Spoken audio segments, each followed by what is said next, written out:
Hello, seniors. This is your part three of your lecture for today, Friday, for my screencast. And today we're looking at how markets work, the prices. In other words, what happens when we combine supply and demand? How does that give us the prices that we see? So the first concept we're going to look at is when the market is balanced, and this is called an equilibrium. So the point where supply and demand comes together is called equilibrium. And we can see this in a combined supply and demand schedule where the supply and the demand is equal, and we'll look at that in just a minute. And we can also see this in a supply and demand graph when the two lines intersect each other. So let's take a look at this. Here on the left you have a supply and demand graph. It's combined. So our purple line is our demand, our green line is our supply, and point A right here in the middle is our equilibrium. This is the ideal point for our market to produce. So if on our demand line we're down here, the demand is really low, and which means then that the price would drop low as well. Same thing if we were over here where the supply is really high. If we were producing at that rate, then theoretically the demand would be high as well. So we want that price to be set right in the middle so that we are maximizing both for the producer, they're selling for the best price, and the consumer is getting the product that they want. We can also look at it at a combined supply and demand schedule like this one here on the right. So we have the slice of pizza each, the quantity that's demanded at that price, and then the quantity that's supplied at that price. So our equilibrium is right here at 200 and 200 for $1.50 a slice. If we were producing or selling down here at 50 cents a slice, the demand would be high, but because the supplier is not making as much money, the amount supplied would be low. Here on the other side, if we were selling these pizzas for $3 a slice, there would be a lower demand because the prices are high, the consumers don't want it as much, but the producer would produce more because they have that incentive of making money. So over here we would have a surplus, which means supply left over. Here we would have a shortage, which means we would not have enough to supply the demand. If our market is not at an equilibrium, it is called a disequilibrium, and this occurs when supply and demand are not equal. So if we have excess demand, this is when the quantity demanded is more than the quantity supplied. So this is when we have a shortage. This usually occurs if prices are low. People want stuff when it's cheap, so they're more likely to buy it, and then we run out of stuff. In a free market, what will typically happen is suppliers will then just raise their prices because they see they can make more profit, and then it'll even itself out. We have an excess supply. This is when the quantity supplied is more than the quantity demanded. This is when we have a surplus. So excess supply is surplus. This can occur if there's too much of a product produced. Maybe a producer thought this was going to sell really well. Nobody wants it after all, so there's a bunch of it left over. Or if the price is too high. Consumers don't want to buy it then because it's too expensive. Again, in a free market, this would adjust itself. The supplier would either drop its prices to hopefully to encourage people to buy something, or they would stop producing so much of it, so it's going to balance out. And so again, the market in a free market would adjust itself if there was a disequilibrium. So here's two graphs showing you what these look like. Here on the left, we have an excess in demand. So here, purple is our demand line and green is our supply line.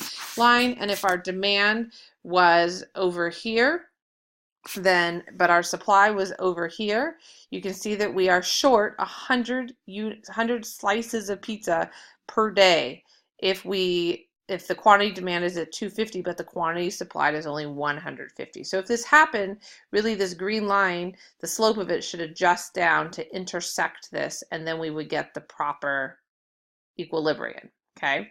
On this chart here on the right, this is showing us an excess in supply. So again, our purple line is our demand, our green line is our supply. So if we were producing at this supply point, we would have a leftover quantity of 100 slices, this difference right here of pizza, because the demand is not that high. At this point, only 150 people want pizzas, even though the supply is at 250. So you can see in a disequilibrium, so remember our equilibriums where they intersect, the disequilibrium would be the difference between the two. Excess demand means we have a shortage, excess supply means we have a surplus. Government interventions. So usually the markets adjust themselves as previously stated, but sometimes the government needs to step in. They can impose something called a price ceiling, which is a maximum price. I should say maximum, not maximize. Let me fix that.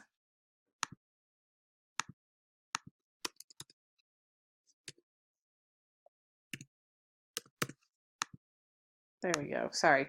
A maximum price that can be legally charged for a good or service. So it's called a ceiling because just like your ceiling, that's the top of the room, right? Or they can impose a price floor. It goes to the bottom, a minimum price for a good or service. So the price ceiling is a maximum price.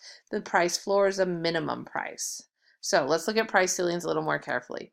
The government can place a price ceiling on a good it considers essential that might become too expensive for some consumers. So it's something they think people absolutely must have. There's no good substitutes for it.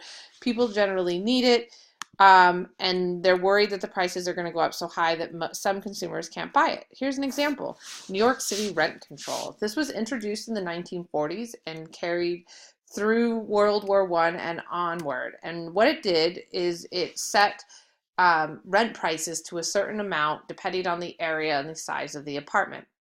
It was imposed to help people that were poor or low income find affordable housing, but it also caused an excess of demand. And people have talked about doing this in San Diego. Should we have more affordable housing in San Diego? Yeah, I think that's a pretty safe statement to say yes, everybody pretty much agrees. But then how do we do it? Should we have rent control that says that apartment managers can only charge a certain amount, which is great because that means more people can afford apartments, but the problem is then more people demand apartments because they know they can afford it. So the other issue with rent control is it can sometimes reduce the quantity and quality of housing. So while it helps some households, right, low income people looking for an apartment, it hurts others. What about that apartment manager that's relying on that rent to pay her bills? And we'll talk about some of these other non-benefits in a minute as well. So if the price is set below the equilibrium, those with a lower income can afford housing. It's a good thing, of course.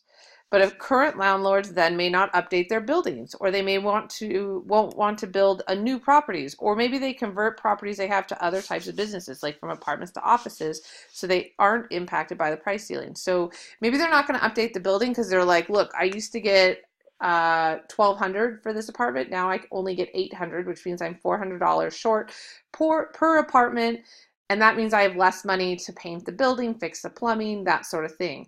Or maybe a property manager is now like, you know what, this isn't really a good business to be in renting apartments anymore. I can't make much of a profit because of the rent control. So they choose not to build more buildings, which is going to cause an even bigger issue because, again, more people are demanding apartments because they can afford them. Perhaps before they were like, I'll share with a family member or I'll share with some roommates, but now they want their own because they can afford it. But if there's not new buildings being built because there's not enough incentive for the landlords, then that's going to impact the demand even worse. Or maybe I'm going to take my apartment building and convert it to something like office buildings, because then I can go back to charging $1,200 a month for it, because those aren't protected by the price ceiling. So rent control is a solution, but you have to be careful with it, because remember, there's always trade-offs in economics. And while it's great for low-income people being able to have a house, what about those landlords that need the income from renting out their properties for themselves? So here's an example of what rent control does in terms of charts. So with rent control, we have the ceiling set right here at this red line going through A and B. So we're at a disequilibrium set by the government. So we have our quantity supplied here at A. So there's this many apartments at $600, but there's going to be this many demanded because, again, people, instead of finding a compromise and living with somebody else and doubling up or tripling up, now they know they can afford an apartment for themselves. So we have 20 people right here that 20,000, apartments that are being demanded that we're short, right? Because 40,000 in total are being demanded, but we only have 20,000 at that price. If we didn't have rent control, then the quantity supplied is going to rise because now landlords can pay whatever they want, and the quantity demanded is going to fall because people can't afford, not everybody can afford to rent an apartment at $900. So our market adjusts. So if we removed this price ceiling, we would suddenly see the market again adjust back to its equilibrium naturally. The cost of price ceilings, because remember, there's always cost in economics. So first of all, the government has to determine who gets that apartment at the lower price and who doesn't.